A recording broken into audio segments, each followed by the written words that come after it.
Greetings, citizens of Bangladesh. We are anonymous. Many of you asked after our last expose. Why now? Why Biman? Why focus on an already failed airline, when there are wars, genocides, and corruption tearing the world apart? What's our hidden agenda? What's the motive? We will tell you. And it's not what you expect. This time, it's personal. 2 years ago, amidst the noise of countless tips, leaks, and cries for help that flood our inbox every day, there came one email. It was quiet. It was almost overlooked. It came from a woman inside BimanBangladesh Airlines. Her words were haunting. But at that moment, we didn't act. We didn't look closely enough. We thought we had more time. We were wrong. By the time we mobilized our people on the ground to reach her, she was already gone. She had chosen silence, the kind that no one returns from. That moment broke us. We, who have faced governments, billionaires, warlords, and intelligence agencies. We felt helpless. We felt responsible. We should have done more. We should have moved faster. When we reached her family, the truth shattered us even further. She had been battling unbearable PTSD ever since leaving her job at Biman. Haunted by harassment. Crushed by abuse. Betrayed by a system that chewed her up, spat her out, and left her to suffer in silence. At first, we wanted only to find the man who pushed her to that edge. We thought it would end there. But what we uncovered was something far darker. Far deeper. It wasn't just one man. It wasn't just two. We found an entire empire of rot. A vast, silent machinery of abuse, protected by power, guarded by silence, and soaked in fear. And now, we are done waiting. This is no longer just an investigation. This is a reckoning. And it begins now. We thought, naively, that perhaps someone inside would rise. That some honest soul would step forward. That justice would emerge from within. So we watched. Quietly. Patiently. From the shadows, we waited. Hoping that someone, somewhere, would finally speak. That reforms would begin. That accountability would finally rise. But days turned into weeks. Weeks into months. And nothing changed. The predators grew bolder. The whispers grew softer. And the wounds, they only grew deeper. That's when we realized. No one was coming. No one would save them. So we will. Understand this. We do not expose pain for spectacle. We do not chase drama. We do this for justice. For those who never got closure. For those still trapped in fear. And for the one we lost, whose silence still echoes through everything we do. Now, we speak. Loudly. Relentlessly. Because this time, no one escapes. Now, listen carefully. What you're about to hear isn't some hidden secret buried in vaults or locked rooms. In fact, nearly 80% of it is already out there. In newspapers. In leaked rosters. In whispered cockpit conversations. In hushed crewroom chatter. In shadowed corners of social media. The rest? We bring it to you. With evidence. Along the way, we also spoke to their wives. To their families. To their closest friends. Many of them still believe these men are saints. Loving husbands. Devout Muslims. Kind-hearted souls. They have no idea what these men truly are. We did not shatter their illusions. Not yet. Because we had to protect our people on the ground. But now. Now they deserve to know. Some of you won't believe what you're about to hear. Some marriages will fall apart. Some families will never be the same again. Some people will never trust anyone again. But the truth must breathe. What follows is not just a report. It is an indictment. An obituary for innocence. A call for reckoning. And this time, there will be no mercy. We will start with the small things first. Because the rot, this decay of ethics and integrity, does not begin mid-flight.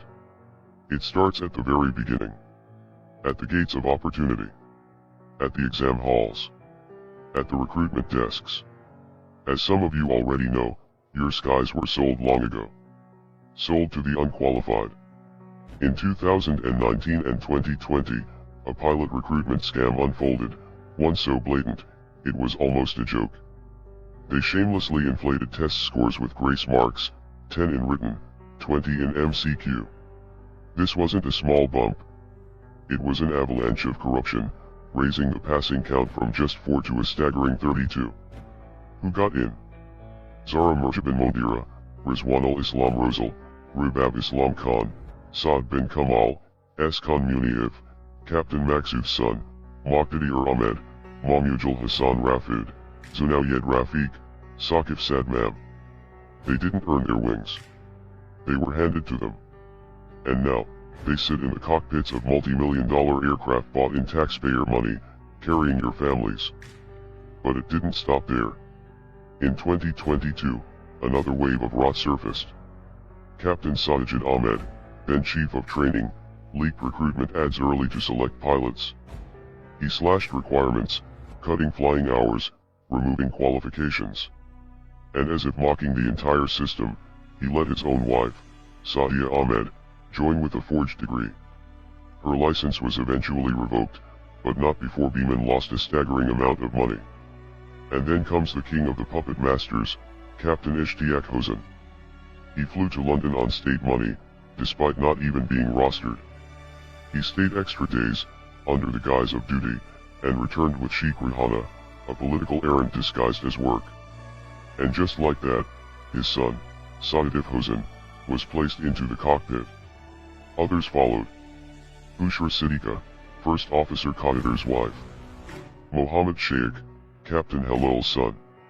Charmin Chowdhury, Captain Hasnain's daughter. Nepotism. Cronyism. Treason in uniform. The disease begins here. And everything that follows is just a symptom of this first infection. But before all of this, before the pilot scams, before the forged degrees, before the nepotism in cockpits, your national airline had already become something far worse. A flying cargo cartel. Between 2013 and 2015 alone, more than 756 kilograms of gold were discovered on Biman flights. And let's be honest, these were just the unlucky shipments that got caught. Gold smuggling has become such a common ritual in your national carrier that it's practically part of the flight schedule. These days, it's so routine that every time you flip open a newspaper or scroll social media, there's another gold bust. 1 or 2 incidents a week, like clockwork. It's not even shocking anymore. It's entertainment. Passengers check arrival times, and smugglers check the headlines. But it didn't stop with gold. In 2020, a Biman cargo flight was caught carrying 12.32 kilograms of amphetamine to Australia.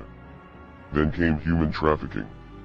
On March 18, 2025, Biman official Shaukat Ali was arrested for aiding the infamous human trafficker Mohammed Fakhruddin. Their operation?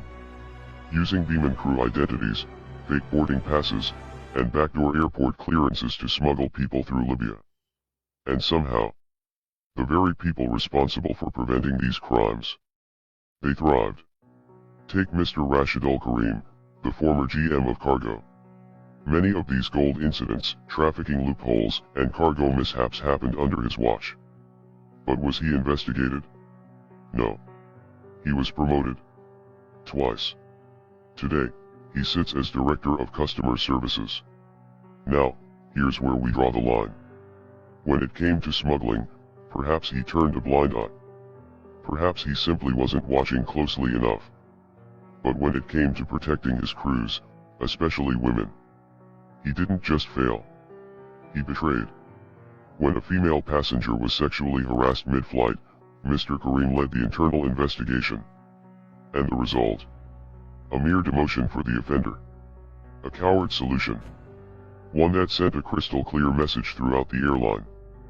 Predators will be protected here. Victims will be silenced. Under his leadership, harassment complaints didn't just vanish. They were crushed. Victims were punished. And worse, many say this protection of predators continues to this day. The cases kept piling up.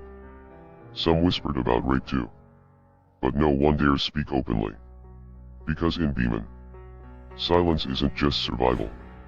It's mandatory. But the corruption didn't stop there. Now, smuggling inside Biman isn't just about gold or drugs anymore. It's more advanced, more creative, more profitable. And we know exactly how it works. We have the list. Yes, an actual, detailed list. A list of items, with prices, circulated discreetly among the crew members. Here's how it works. Veteran smugglers inside the airline, led by none other than Flight Purser Abir, your so-called union leader and now a full-time smuggler, hand over contact numbers of select businessmen, mostly from Gulshan's DCC market, to newly joined crew members. Along with those numbers, they provide a shopping list. A detailed manual of smuggling. What's on it? Everything from milk, biscuits, juice, mayonnaise, cheese, butter, shampoo, conditioner, face creams, chocolates, soap, powder, toothpaste, even medicines. Yes, this is your national airline. Crew members bring these items from abroad, then sell them in Dhaka at triple the price. For example, a chocolate bar bought for $3 abroad, sold here for almost $10. And the system is seasonal. During Ramadan, tang and dates flood the smuggling channels. Valentine's Day, chocolates, perfumes, and fancy gift sets. Winter, creams and lotions fill their bags. Some crew members now earn over 2 lakh taka per month from this smuggling alone. Often making more from this than from their actual salaries. And here's where it gets even filthier. Mobile phones and cigarettes remain the premium commodities. Flights to Dubai, Abu Dhabi, Sharjah, London, and Manchester are the most profitable runs. Crew on these flights smuggle high-end phones, each bringing in between 5,000 to 8,000 taka profit per piece. Cigarettes, often banned or heavily taxed in Europe, are smuggled in by the carton and resold at double or triple the rate in hotels and crew circles. Even the in-flight items such as blankets, cutlery, crew meals, and amenity kits, all bearing the Biman logo, can be found in street markets of your own capital. These are items meant for passengers. Their sale reflects not just theft, but an organizational culture of petty criminality. This entire racket is so normalized that crew rosters are manipulated specifically to ensure repeat offenders get the profitable routes. Who controls those rosters? Kohanur Begum Anika, the now retired scheduling manager with a strong connection with the former regime, built a black market roster algorithm over the years. She placed smuggling-friendly crew on back-to-back Middle East or Europe sectors. Her favorite protégés: Flight Stewardess Ellen, Flight Stewardess TV, and Flight Steward Tabraz, were very recently caught at Dhaka airport carrying alcohol and gold. But guess what happened? Some high-ranking director made a call. And just like magic, the entire case vanished. The punishment? They didn't get to keep the goods this time. That's it. No suspension. No blacklisting. No jail. They simply had to hand over their loot. And were sent on their way, ready for the next run. That's Biman's idea of accountability. This is the absurdity of your national airline today. From the roster planners, to the smugglers, to the officials making those calls. Everyone's playing their part. And while the public struggles, these people are laughing, drinking, and selling. All on flights bearing the flag of Bangladesh. And yes, we will publish the full list of these smuggled items, their prices, by the end of this video. Because enough is enough. Now, we descend into the darkest pit of this airline. The most horrifying, sickening part. For years, Biman's management and unions have been parading around a single phrase like it's their sacred shield. Crew shortage. They say it on the news. They say it in meetings. They whisper it to justify every rotten decision. But here's the truth. There is no shortage of pilots. What they have is a shortage of integrity. This shortage isn't a crisis. It's not a staffing problem. It's a curtain. A smokescreen. A carefully crafted excuse to keep the monsters flying. Behind that phrase hides an army of predators. Men who should have been fired, blacklisted, and dragged to court. Instead, they remain in power. Why? Because the moment they're removed, the whole rotten system risks collapsing. And the numbers speak for themselves. 9 out of 15 female pilots, yes, 60%, have filed formal complaints, alleging harassment, intimidation, abuse. And what happened? Nothing. Those complaints were buried faster than evidence in a dictatorship. Victims were gaslit, silenced, reassigned, or driven out of their careers entirely. The Bangladesh Airlines Pilots Association and Biman's management ensured those files stayed locked away. Why? Because the predators weren't just random men. They were union protectees. They were politically shielded. They were part of the inner circle. So remember this. When Biman cries about shortages, they are not short on pilots. They are short on morality. Their so-called shortage is nothing but a shield. A grotesque cover story designed to protect rapists, harassers, and fraudsters under the guise of necessity. They will tell you they have no choice. They will pretend their hands are tied. But the truth? They chose this. They built the system. They feed it, protect it, and weaponize it. Because it's profitable. Because it's convenient. Because it lets them hide behind pilot shortage while the predators roam free. So next time you hear them say, "We have a crew shortage," know what it really means. We are protecting abusers. We are shielding criminals. We are complicit. Over the course of this investigation, we reached out to more than 100 female crew members. What we uncovered was not just a pattern of abuse. It was a culture of fear. Of institutional gaslighting. Of weaponized silence. Some shared horrific details. Others said nothing. Those who did come forward did so through whispers. Through encrypted apps. Through sleepless nights and trembling hands. They feared not just professional retaliation, but real-world violence, destruction of their families' reputations, and engineered media smears. Some have already suffered through it. Others know it's coming.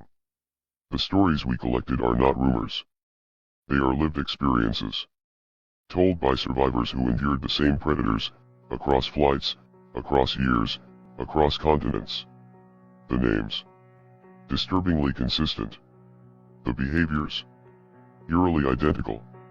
The first name in our long list. The Midnight Caller, First Officer M.A. Kader Chowdhury. From fake Snapchat accounts to fake Facebook profiles, he stalks young recruits, inviting them to his room with one sickening line. "Come to my room. I'm alone." Even after his wife joined the airline, he never stopped. His ringtone is now known among female crew as the sound of a predator. Next. Captain Rabi, the grandpa flirt. A walking caricature of old man entitlement. He rings up female crew late at night, saying he's lost his glasses or asking them to watch movies. "He's old enough to be my grandfather," one crew member whispered in horror. Yet he brags openly about his under-25 girlfriends, like some twisted Leonardo DiCaprio fantasy. And the cruel joke. After our first video, Biman created a committee to investigate harassment. Guess who sits on it?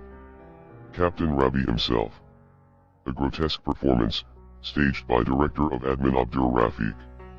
And then comes the most chilling name of all, the serial predator.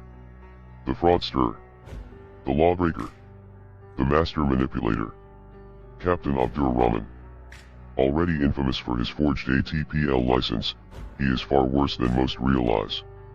Women say he starts with fake romance, collects intimate photos, and then weaponizes them as blackmail.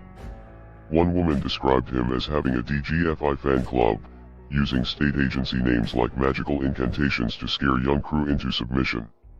One woman said, "I only escaped when he found a new target, but my freedom came at the cost of another's nightmare." He has been married multiple times, currently to a cabin crew whom he's preparing to send abroad, while he stays back, to hunt again. He owns properties in the UK, businesses in the Middle East, and brags about his so-called intelligence connections. We found a WhatsApp account where he used the DGFI logo to impersonate an agent. The number? It belongs to his security guard, who doesn't even know what WhatsApp is. In one of his texts that he sent to one of his friends during the time when a female reporter was investigating him for his forged license, he is seen trying his DGFI connection again to silence the reporter, which failed miserably. We also uncovered multiple email accounts belonging to him, and in one of his accounts he is seen threatening a female crew in the name of intelligence agencies. According to Bangladesh Penal Code Section 170, 419, and 468, impersonating an intelligence agent, issuing threats, and falsifying documents are punishable by years in prison. And yet, he flies on. Mr. Abdur Rahman, we have been watching you closely. Since March 1, 2025, your shadow has never left our sight. Some of what we've witnessed cannot yet be spoken aloud. But let this be clear. No victims were needed to come forward. We saw it ourselves. The incidents, the precise coordinates of the places, the exact moments, etched permanently. You roam around Biman, spinning your tails, crying separated, playing the victim. But our quiet conversations with your wife told us otherwise. Your mask is slipping. We've seen the truth behind your lies. Judgment is coming for you. Sooner than you think. You just don't know it yet. Next. The covered creeper, Captain Imran. His favorite lie. I'm separated. Then he escalates. I dreamed about you, he whispers. His behavior? Described as a wolf pretending to prey. Fake empathy. Hidden fangs. And yes, his separated story. A lie. We met his wife too. And then. The serial gropper, Captain Yusuf Mahmood. Flying with him is entering a predator's den. He bruises arms, cracks vile jokes, and touches women openly in flight. One said, he whispered something so disgusting, I almost dropped a hot coffee pot. He laughs, bragging that nothing ever happens, despite harassment complaints. One flight attendant even filed a formal complaint against him on November 7, 2024. The result? A fake committee, no action, and he kept flying under the excuse of pilot shortage. Next. The chill expert, First Officer Mishfiq Niyaz. Recently married, yet constantly texting female crew late at night. Come to my room. Just us. He floods Snapchat with unwanted messages. His wife still thinks he's an angel. Everyone else in Biman knows the truth. Next. The hand specialist, Captain Ishtiaq. His sick ritual? Palm reading. Under the guise of reading stars, he gropes hands mid-flight, lingering, touching, invading. Women described it as burning. He wrapped his hands around mine, and I wanted to vomit, multiple crew members said. And then. The midnight howler, Captain Sohail. His method? Hotel room psychological terror. He calls the landline every 15 minutes throughout the night until women unplug the phone in fear. Next. The threat maker, First Officer Shafi. Openly blocks paths in flight, smirks, and whispers threats. I have intelligence connections, he says. Come to my room, or you'll regret it. One woman said, I thought he might actually hurt me. Then comes Captain Arifin. He always says, it was just a mistake. But that's what they all say. Except, this mistake was him stroking a woman's stomach mid-flight. He laughed, she said. I froze. My whole body went cold. Another attendant confirmed the same behavior. He laughs. They tremble. Next. The double-meaning demon, Captain Abed. Any spice under your uniform? He asks several crew members with a repulsive laugh. He grazes arms while pretending to serve trays.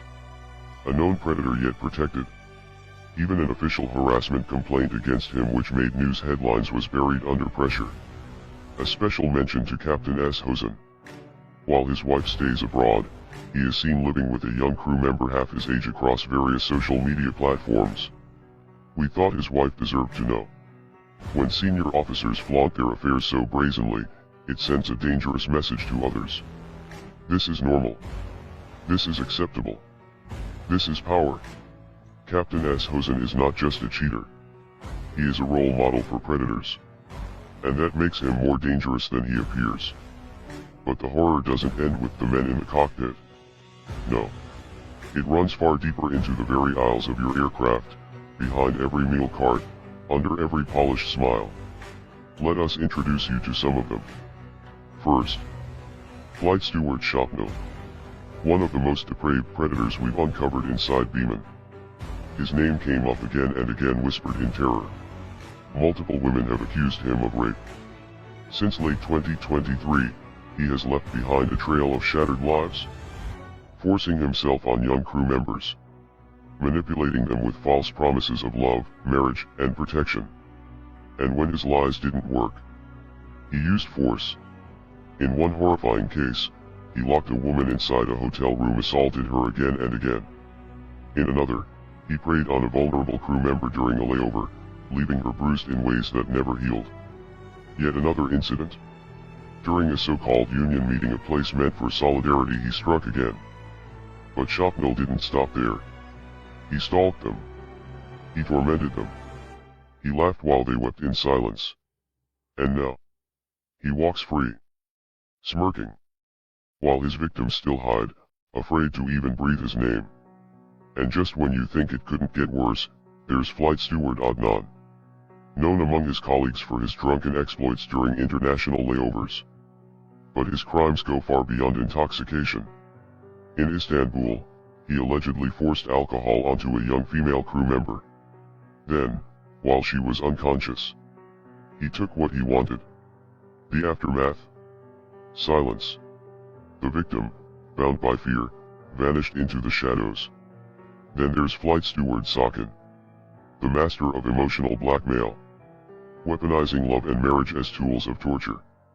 He trapped one woman under the guise of affection, then subjected her to relentless physical and psychological abuse. His obsession didn't stop there.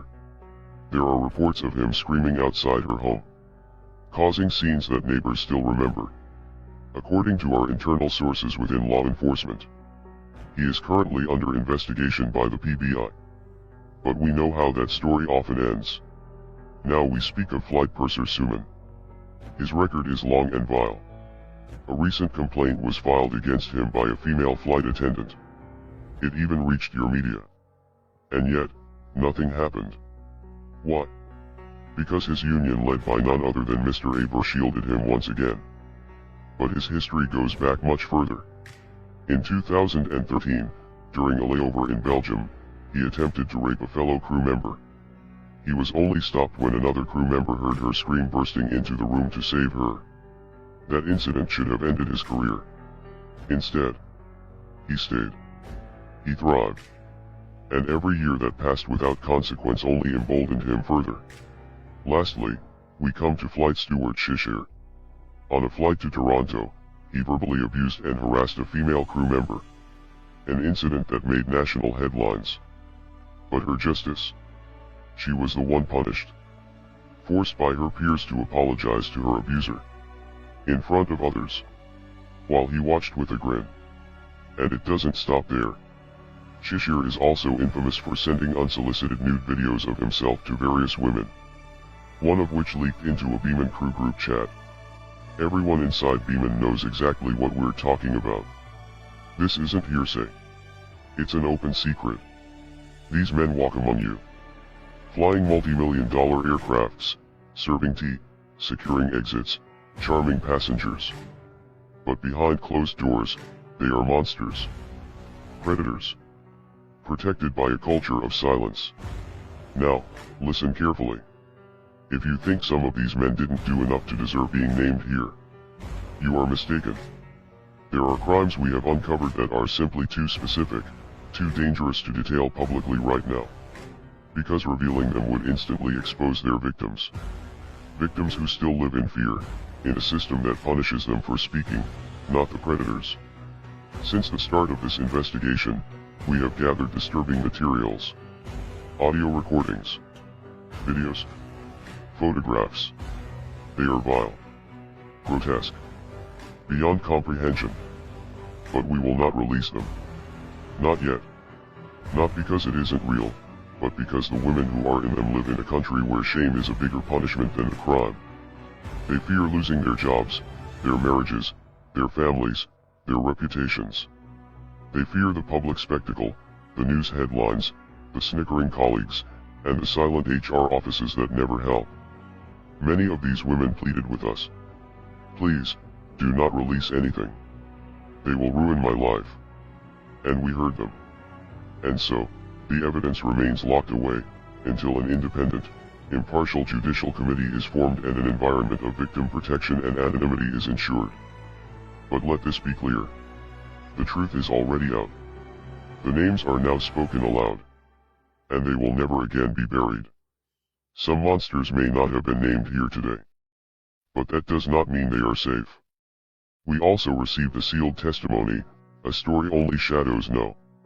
One woman, whose pain still echoes in every word she wrote, asked us not to tell her story. Not publicly. Not in any traceable form. She had tried once before, to speak, to resist. And Biman burned her life down for it. Let us just say this, she was a woman of integrity, once hopeful, once dreaming of becoming something. She crossed paths with a man who introduced himself as a well-wisher, then quickly revealed himself as a captor. He manipulated her, tracked her movements, threatened her family using military agency names, destroyed her career, and shattered her dreams with the precision of a practiced predator. She thought she had escaped. But the nightmare followed her, false news leaks and digital blackmail. Her name smeared. Her reputation dragged into the mud. All because she dared to say no. She now lives in fear, broken, beaten, bruised.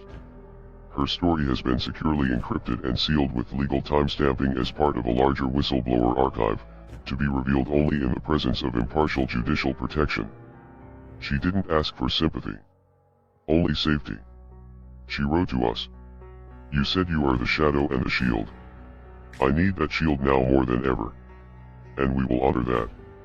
But her message echoes on, they will never come for the abusers. They will come for me. But predators don't thrive without protectors. And now, it's time to name them. Captain Ishtiaq Hosen. The architect of nepotism. The master manipulator of rosters.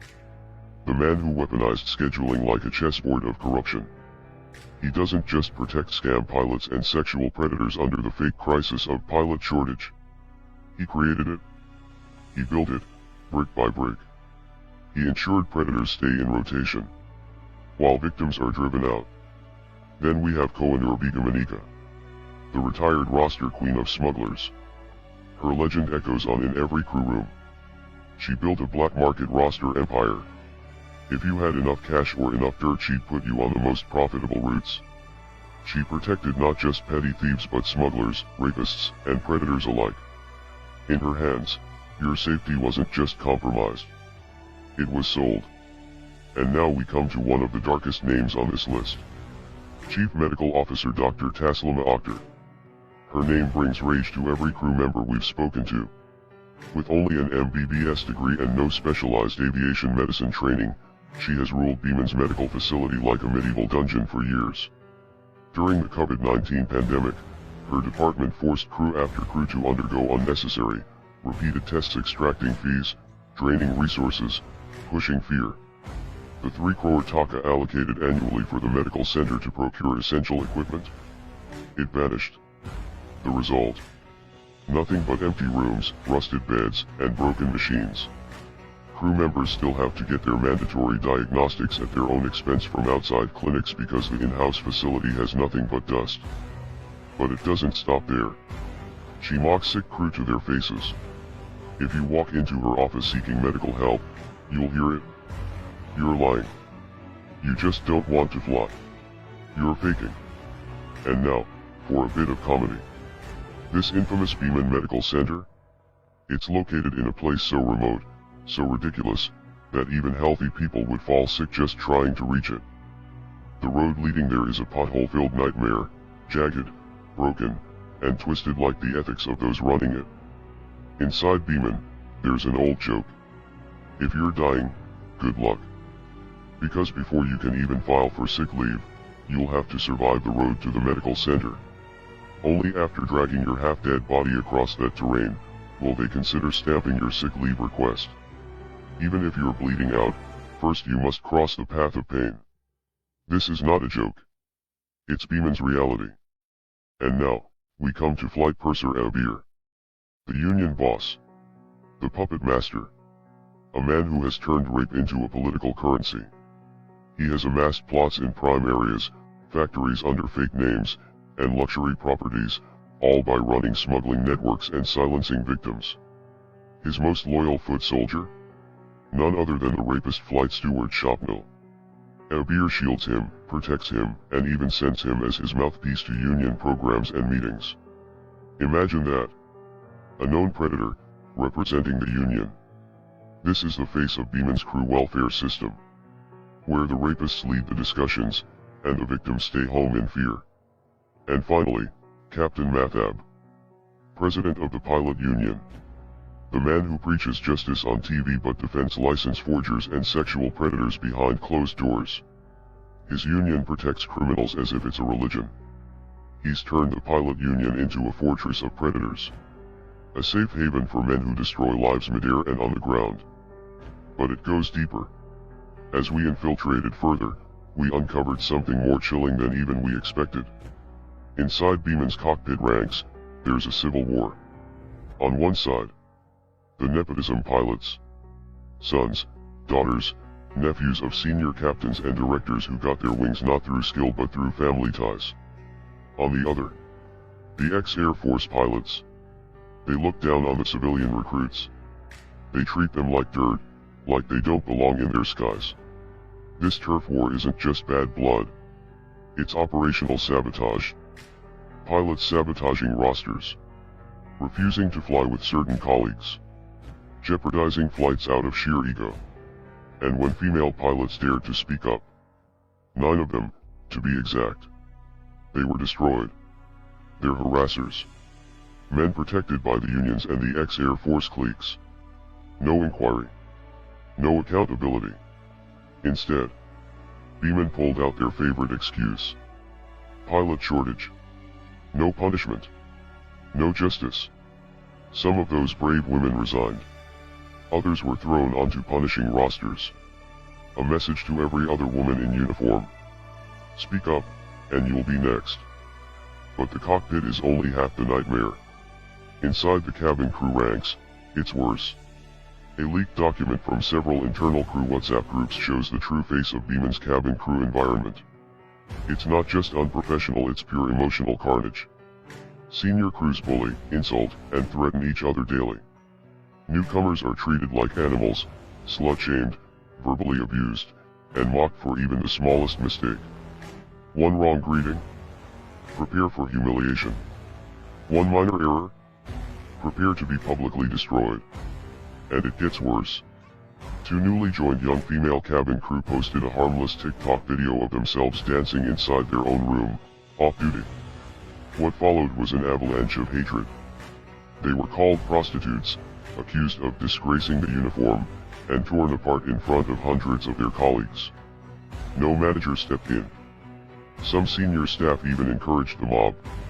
In fact, they laughed about it in private chats, openly stating the girls deserved it. The digital culture inside Biman is so toxic, so vicious, that some crew members began taking medical leave just to escape their own phones. Think about that. When the online world inside your company is so vile that people fall sick. What horrors unfold during long-haul flights? During international layovers? Inside hotel rooms, far from home? Where there's no HR watching. No cameras. No witnesses. And no escape. Now we request to each and every one of you, every time you see a female crew member smile on board, ask yourself, what did she survive to still be here? Because behind that smile may lie sleepless nights, unwanted messages, midnight knocks, roster manipulations, and abuse buried under layers of institutional betrayal. And yet, they carry on, not because they are safe, but because they have no other choice. Until Biman changes. Until these men are held accountable. Until every union and manager is restructured with transparency and justice. This airline will remain a predator's paradise funded by the public's hard-earned money. And the wings of Bangladesh will remain soaked in the silence of those it broke. We have a question for BimanBangladesh Airlines. How does a parasite call itself self-sufficient? Biman loves to repeat one line like a holy chant. We run entirely on our own revenue. The government gives us nothing. Even the state minister for civil aviation puffed his chest and said, "We pay our salaries ourselves. No budget from the government." But let's peel back the curtain. In 2007, your debt-riddled mess was magically forgiven. 2,980 crore taka, gone, wiped clean like a spoiled child's slate. That's more than what some entire ministries get in a year. And what did you learn? Mismanage more, DACA will rescue us. Today, your unpaid bills stack up like a house of fraud. 6,327 crore taka owed to civil aviation. 2,000 crore taka owed to state-owned oil company. $520 million in aircraft loans, guaranteed by the people. Total public exposure? Over 15,000 crore taka. Equivalent to building 6,000 schools or 150 hospitals. Instead, that money burns to keep your fake glory flying. And here's the trick. You don't pay your bills to other state agencies. You strangle them, then make them raise prices for everyone else. So every liter of jet fuel Biman gulps. The taxpayers paid for it. You boast about profit. 282 crore taka last year? But where's the part where you skip fuel bills? Where's the part where you leave airport fees unpaid? That's not profit. That's fraud. Dressed up as national pride. And let's not forget the ticking time bomb. 7,400 crore taka in sovereign guarantees. If Biman misses even one payment, guess who pays? The farmer who's never been on a plane. The mother who can't get medicine in a rural clinic. The teacher who waits months for her salary. All for what? A Facebook photo op with a shiny new jet. A vote bank of patronage jobs. A parking lot for retired Air Force brass. Your airline is not a business. It's a taxpayer-funded bonfire of incompetence. And the people are footing the bill. One broken road, one unfinished hospital, one crushed dream at a time. So, Biman, stop lying. You are not self-funded. You are state-funded. You are debt-funded. You are people-funded, without their consent. Mainstream media of Bangladesh. You have failed your people. You flood your airwaves with breaking news and dramatic headlines, chasing clicks and TRPs like moths to a flame. But when it truly matters, when truth demands persistence, you vanish. You shout when it's safe. You roar when it's fashionable. But when the real work begins, when it's time to follow through, you go silent. Yes, you've covered some of these stories. Yes, you've reported some of these scandals. But we ask you, have you followed up? Have you stayed with it? Have you fought for the victims when the headlines faded? No. The work you were supposed to do, the work you were entrusted to do, is now being done by strangers. Strangers from across oceans. Strangers who didn't even know an airline named BimanBangladesh existed. How embarrassing is that? That it took hackers, activists, outsiders, people with no ties to your country, to fight your battle. You were meant to be the fourth pillar of democracy. Not a pawn in political chess games. Not a mouthpiece for ministries. Not a circus of paid clowns performing for ratings. In your mad race for views and shares, you've forgotten the weight of your words. You publish unverified stories. You twist facts to fit your agendas.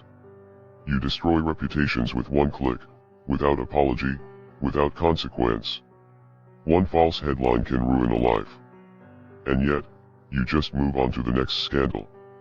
Like a wrecking ball with no remorse, leaving broken lives in your wake. When did you stop being watchdog?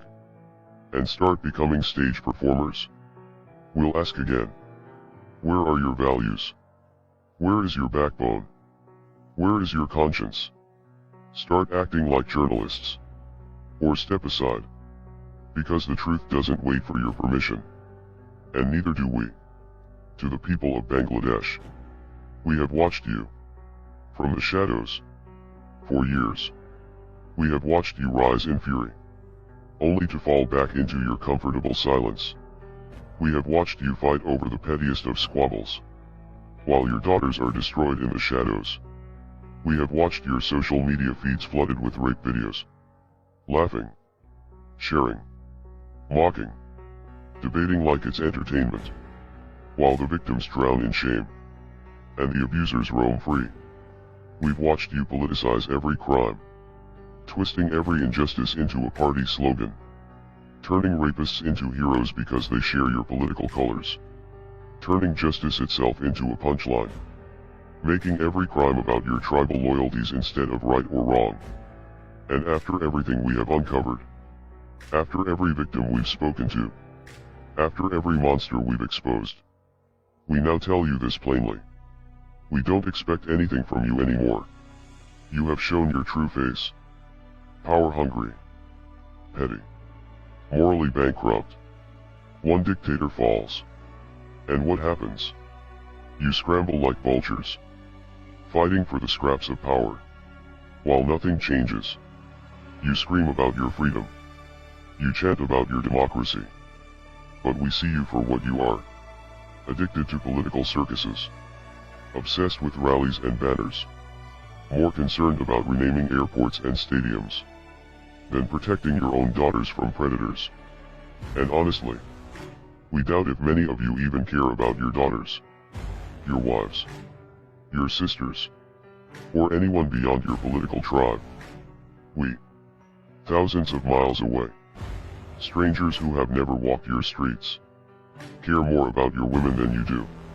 Because we always stand with the oppressed. We always fight for the unheard. And we don't do it for politics or money. We do it for justice. So here's your harsh truth. If you have even a shred of backbone left, stop your pathetic infighting. Stop your rallies about nonsense. Stop screaming about party colors and start screaming about real reforms. Because no amount of flag waving or street marching will save you from the abyss you're walking into. Reform. Rebuild. Or drown. The choice is yours. We will fight for the oppressed regardless. But we will not save those who refuse to save themselves. And now, a message to those of you who think you are untouchable. To the ones wearing shiny epaulets and smug grins. To the cowards hiding behind ranks, unions, politics, and backroom deals. You dared to call yourselves the flag bearers of a nation. But all you've done is drag that flag through the blood, tears, and humiliation of its daughters. You flaunted your corruption, disguised as profit. You laughed behind cockpit doors. You prayed inside hotel rooms. You smuggled beneath cabin floors. You built your empires. On shattered lives. On broken bodies. On silence. Drenched in fear. Now hear this loud and clear. We will not scorch BimanBangladesh Airlines as a whole. Because we know exactly how your rigged game works. It's never you who pays the price. It's never your union thugs. It's never your syndicate bosses. It's the people. The same people you steal from. The same people who will pay your bailout, again. This time. We're skipping the middleman. We are coming for you. Personally. From the top floor managing director. To the lowliest mole sitting in human resources. From the cocky pilot who thinks he's invincible. To the back office clerks who covered up the rapes. We will bleed your bank accounts dry. We will rip apart the lives you have built on the suffering of others. We will flood your homes with the very fear you forced onto others. And we won't do it loud and fast. No. It will be cold. Surgical. Calculated. Cruel. We will tear through every layer of your rotten walls. One by one. Until there is nothing left but ash. Your offshore accounts? Gone. Your secret properties? Gone. Your little side businesses? Crushed. Your families. They'll finally see you for what you are. You will lose everything. You made ruining lives your sport. Now you are the sport. We will hunt you. We will shatter you. We will make an example out of every single one of you. And no one, not your unions, not your rank, not your politics, will save you this time. You will endure in silence, just as the women you broke once did, and just as many still do, trapped in their quiet agony. Brace yourself. The hunt has begun. Before we go, we've shared a portion of the evidence in a secure drive. All sensitive details are redacted to protect the victims. The rest will only be handed over if, and only if, a truly independent, impartial judicial committee is formed, and an environment of victim protection and anonymity is ensured. But even without it, if the people of Bangladesh truly wake up, demand justice, and properly investigate every person that we have named, you'll uncover far worse yourselves. Until then, we do not trust you with sensitive data. We will not risk another soul just to feed your social media clicks or your dramatic headlines. Wake up. Or stay complicit, until the day these same horrors come knocking at your own door. Until it's your sister, your wife, your daughter. By then, it'll be too late. To the women of Biman, those still suffering in silence, we know you're watching. We know you've endured this horror for years. Your country failed you. Your media mocked you. Your colleagues betrayed you. But we won't. Even if no one in your streets fights for you, we will. Shame on those who stayed quiet while strangers from across the world had to defend their daughters. Bangladesh, this is your disgrace to fix. Do something about it. Before we do it all, our Operation No Safe Harbor against the individuals inside Biman will commence on July 10th, with the full force of anonymous members all across the globe. And we will not stop until everyone directly or indirectly involved in these horrors and cover-ups suffer painfully day after day. Years after years. We are anonymous. We are legion. We do not forgive. We do not forget. Expect us.